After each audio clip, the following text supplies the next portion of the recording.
ሰላም ጤና ይስጥልኝ ውድና የተከበራችሁ የቻናላችን ቤተሰቦች እንዴት ናችሁ? በያላችሁበት ሰላማችሁ ይብዛልኝ። ዛሬ እንግዲህ ይዤላችሁ የመጣሁትኝ በጣም አስተማሪ የሆኑ አረፍተ ነገሮችን ማንበብ ይሆናል ማለት ነው። አማርኛ ማንበባችሁ የሚጠቅማችሁ ለምንድን ነው? አስተማሪ የሆኑ ነገሮችን ማንበብ፣ መጽሐፍ ቅዱስ ቁርአን ለመቅራት መጽሐፍ ቅዱሶችን ለማንበብ ነው የሚጠቅመን። እንዲሁም ደግሞ የተለያዩ መልእክቶችን ከሰዎች ጋራ ኤክስቼንጅ ለማድረግ ለመቀያየር ነው አይደለ? ለመላክ ለመቀበል ማለት ነው። ስለዚህ አሁን እዚህ ጋር ምንድነው የሚጠቅመን ነገርን እናይበታለን። ምንድነው የሚጠቅመን አብረን እናየዋለን ማለት ነው። በጣም ጠቃሚ ከሆነ ለወንድሞቻችሁ ሸር አድርጉት። እንዲሁም ቻናሉን በጣም የሚጠቅም መሰረታዊ የሆኑ ትምህርቶችን እያስተማርንበት ስለምንገኝ ፎሎ ሰብስክራይብ አድርጉት። ቪዲዮውን ደግሞ ላይክ አድርጉት። ለወንድሞቻችሁ ሸር እያደረጋችሁ ለብዙ እህት ወንድሞቻችን ይዳረስ። እንዲሁም ደግሞ አማርኛ፣ እንግሊዘኛ በውስጥ መስመር መማር የምትፈልጉ በሙሉ በ09 27 15 51 29 በኢሞ በቴሌግራም እንዲሁም በዋትሳፕ መደወል ትችላላችሁ ማለት ነው። ምናልባት ከሀገር ውስጥ ናቸው የሚደወሉ እንዲሁም በቀጥታ ስልክ መደወል የምትፈልጉ በ09 46 97 88 94 ከነዚህ ከሁለቱ ስልኮች አንዳቸውን መርጣችሁ መጠቀም ትችላላችሁ። በኢሞ ቴሌግራም እንዲሁም በዋትሳፕ ለማውራት ደግሞ 27 ቤቱን በመጠቀም እዚህ ጋር በምለጥፍላችሁ ስልክ በቀንም ሆነ በማታ እያስተማርን እንገኛለን። እናንተ መደወል ትችላላችሁ ማለት ነው። እንግዲህ የዛሬ ክላሳችን የሚሆነው ምንባብ ነው። ምን አይነት ምንባብ? በጣም ጠቃሚና አስተማሪ የሆነ ምንባብ ነው። አብረን እናነበዋለን።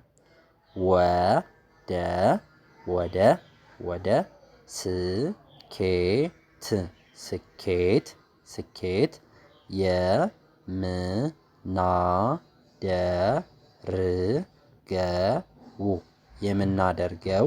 የምናደርገው ጉዞ ጉዞ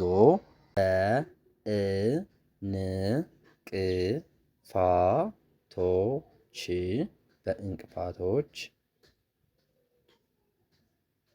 በአስቸጋሪ ነገሮች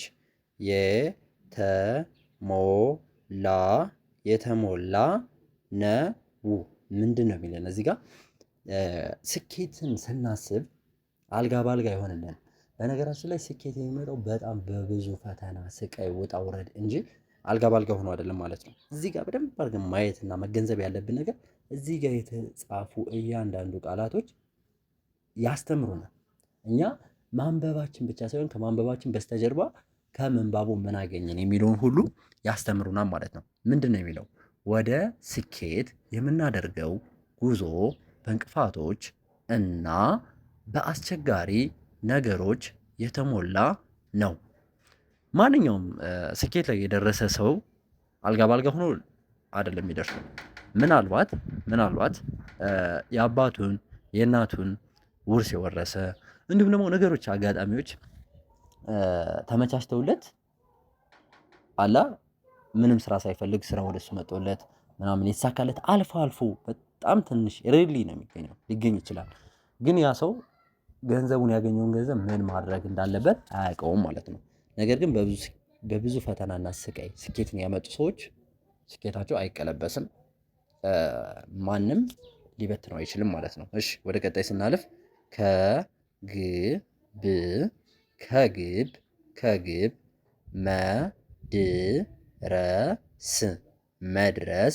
መድረስ አላማን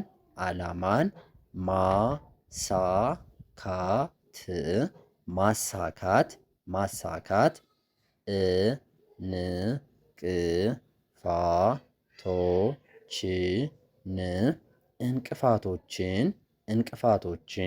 እንቅፋቶችን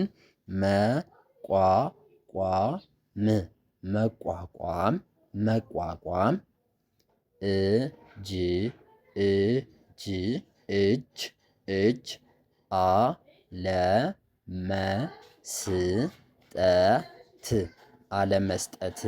አለመስጠትን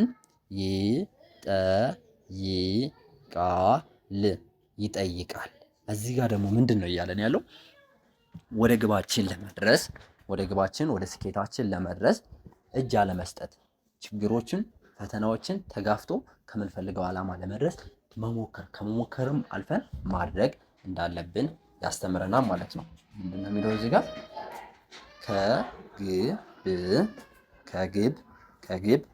ከግብ መድረስ ዓላማን ማሳካት እንቅፋቶችን መቋቋም እጅ አለመስጠት ይጠይቃል ይለናል ማለት ነው። ይህ ሁሉ ምንድን ነው? ከግባችን ለመድረስ እኛ የቀረጽነው ግብ አለ። ነገ መድረስ አለብን። ምናልባት ነገ እኔ የራሴ ቤት ሰርቼ ቆንጆ ህንፃ ሰርቼ ልጆችን ወልጄ ሚስቴ ጋራ ቆንጆ ህይወት እኖራለሁ የሚል እቅድ ካለኝ ያን ለማድረግ በጣም ብዙ ፈተናዎች፣ መራብ፣ መጠማት፣ መከፋት፣ መደሰት ብዙ ነገሮች አሉ።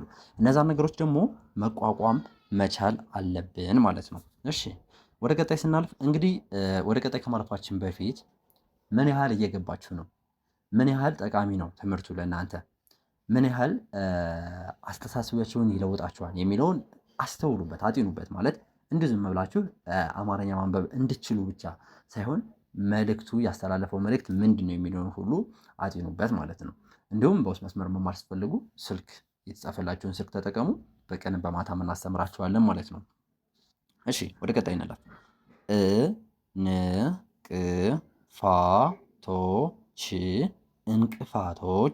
እንቅፋቶች እና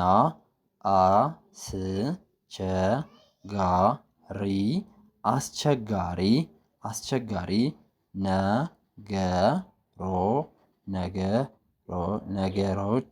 ነገሮች ለማለት ነው። እዚህ ጋር ነገሮች ወደ ስኬት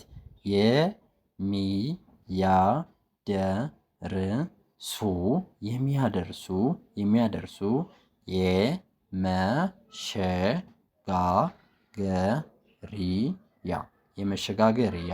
የመሸጋገሪያ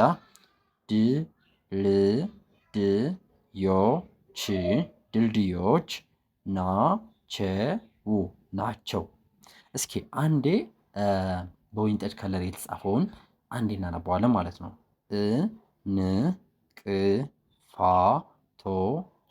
እንቅፋቶች እና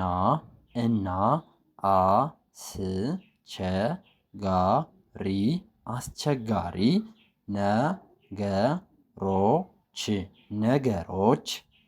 ነገሮች ወደ ስኬት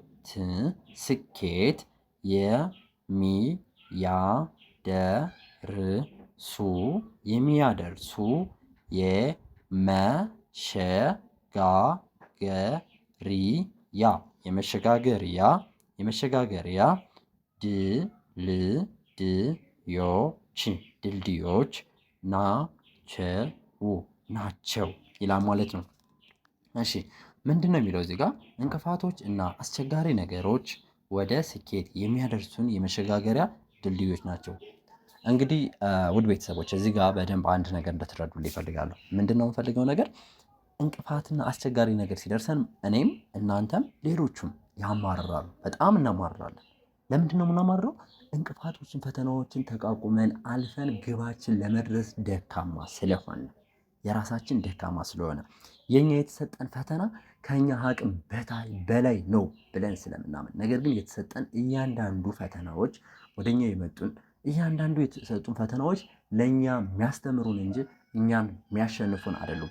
ለዚህ ፈተና እኔ እጅ አልሰጥም፣ እኔ ለዚህ ፈተና አልሸነፍም ባይነት ውስጣችን ላይ ካለ በፍጹም እኛ ልንወድቅ አንችልም ማለት ነው። ያ ፈተና ምንድን ነው የሚያደርገን? ጠንካራ ነው የሚያደርገን።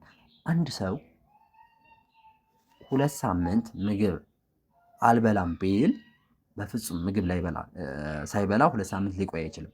ነገር ግን ያ ሰው መጀመሪያ ላይ ምሳ ሳይበላ እራት ብቻ ከበላ፣ ቁርስ መክሰስ ከቀጣ፣ እራት ብቻ እየበላ ካደረ፣ በሁለተኛው በሶስተኛው ቀን ደግሞ ከ2 ቀን 1 ቀን ብቻ ከበላ፣ በአራተኛው ቀን ደግሞ ከ4 ቀን 1 ቀን ብቻ ከበላ፣ ምሳ ወይም እራት አንዴ ብቻ ከበላ ይህ ሰው ሳምንት 2 ሳምንት ለመቆየት አይቸገርም። ምክንያቱም ቀስ እያለ አዳፕት አድርጎታል ማለት ነው።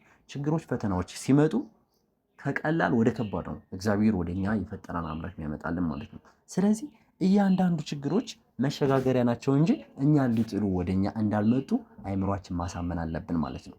እኛን ሊጥሉን አልመጡም እነዛ ፈተናዎች ማለት ነው። ፈተናዎች እኛን ሊያጠነክሩን እንደመጡ ማመን አለብን። ምንድን ነው የሚለን? እንቅፋቶችና አስቸጋሪ ነገሮች ወደ ስኬት የሚያደርሱን መሸጋገሪያ ድልድዮች ናቸው። አዎ ድልድዮች ናቸው ለእኛ። አንድ ትልቅ ባህር ወይም አንድ ትልቅ ወራጅ ውሃ ማንን ልመስልላችሁ? ለምሳሌ በስም ሁላችሁም ታውቁታላችሁ ብዬ ተስፋ አደርጋለሁ። ኢትዮጵያውያን በሙሉ አባይን ማያውቅ አይኖሩም አይደለ? አሁን ደግሞ በተለይ አባይ ግድብ ስለተገደበ ሁላችሁም ታውቁታላችሁ ማለት ነው። አባይን በእግራችሁ ወይም በዋና ተሻገሩት ብትባሉ በጣም ከባድ ይሆናል አይደለ? ነገር ግን በጣም ሐይቅ ውስጥ ገደል ውስጥ የገደል አፋፍ ውስጥ የሆነውን በጣም በብዙ ወጪ በጣም በብዙ መሐንዲስ በጣም እዛ ጋር ሲገነቡ ብዙዎች ቆስለው ደምተው ምናልባትም ሊሞቱ ይችላሉ። እንደዛ አድርገው ሰርተው ግን ድልድዩ በ5 ሰከንድ ወይም በ2 ደቂቃ በ1 ደቂቃ ብቻ የምንሻገረው ድልድይ ይሰሩልናል ማለት ነው። ያ ማለት ነው ያ ፈተና ማለት ያ ድልድይ እንዲሰራ የተደረገበት ሂደት ነው።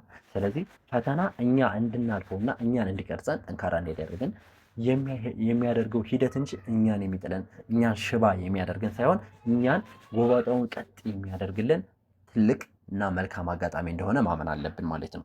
እንግዲህ ዛሬ ስለ ስኬት ፈተናዎችን ስለመቋቋም የተማርናቸው ምን አዘል አድርገን የተማርነው አማርኛ ማንበብ ጥቅሙን እንዲሁም ደግሞ አማርኛ እያነበብን የትምህርትን ጥቅም አብረን የማንበብን ጥቅም እዚህ ጋር እያየን የነበረው። ለዛሬ ያዝነው ክላስ እዚህ ጋር ይበቃናል።